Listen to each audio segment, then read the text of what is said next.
There's never been a sport in my lifetime that has gone from the relative obscurity that it had in 1997 when I worked my first UFC in Dothan, Alabama, to the Rogers Center in Toronto, where we sold out 60,000 seats.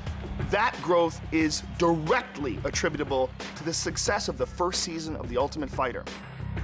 The first season was the first time reality television was integrated with such an exciting and intense growing sport, and it came together in the most beautiful and poetic way possible with the finals.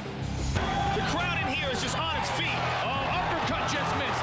Toe-to-toe they go. Stephen Bonnar and Forrest Griffin waged an epic war of mixed martial arts history, and the estimations were that there was as many as 8 million people watching this fight. That's unfathomable. People were at home, and they were calling their friends up, and they're like, dude, you gotta watch this. And they are on their feet again. There is a crazy fight going on. These two white guys are beating the out of each other.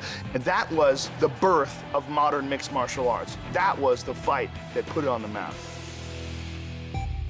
BJ Penn versus Jon Pulver was another great matchup. If any of you here know for a complete fact that you want to be on my team and you don't want nothing to do with Jon Pulver's team, raise your hand. He had a real revenge issue with Jon Pulver because Jon Pulver was the man who had handed BJ Penn his very first defeat by decision for the lightweight title. It was early on in BJ's career, and the pressure had gotten to him, and he really didn't feel like he performed up to the best of his abilities. When we fight this next time, and I'm just gonna wipe him out. You know, if he wants to retire after that fight, I don't blame him. The BJ Penn entering into that second fight was a full, complete, championship-level mixed martial artist. And BJ Penn sunk in the rear naked choke and not just got the defeat, but got that first loss off his back.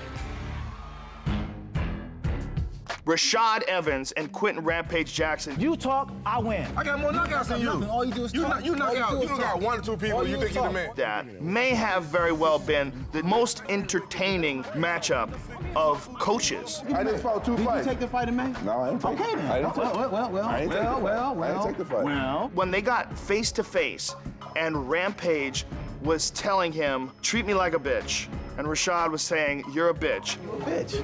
Treat me like a bitch, then, Rashad. Treat me like a bitch right now. Treat me like I'm gonna treat you like a bitch. And they were literally nose to nose. I mean, these are two of the toughest dudes on the planet. Anyone might take a swing here. This might get crazy. Another entertaining coaching matchup was Jason Mayhem Miller versus Michael Bisping. I don't understand what makes Michael such a possibly has a small penis. I don't know. There was a lot of tension involved.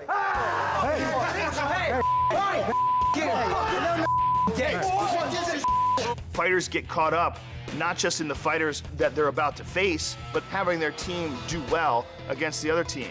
When one guy gets bragging rights, oftentimes they will beat that thing into the ground. Take the loss like a man. Don't squirt the opposing corner with water. Only makes you look like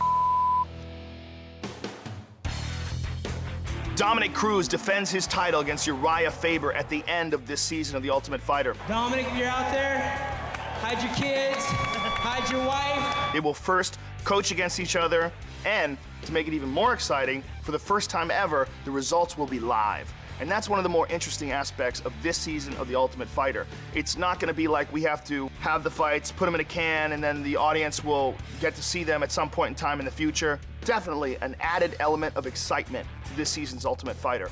And Uriah Faber and Dominic Cruz will fight in another fight, a rubber match for the bantamweight title. That's gonna be an amazing fight, and that's gonna be an amazing season of The Ultimate Fighter. Come on.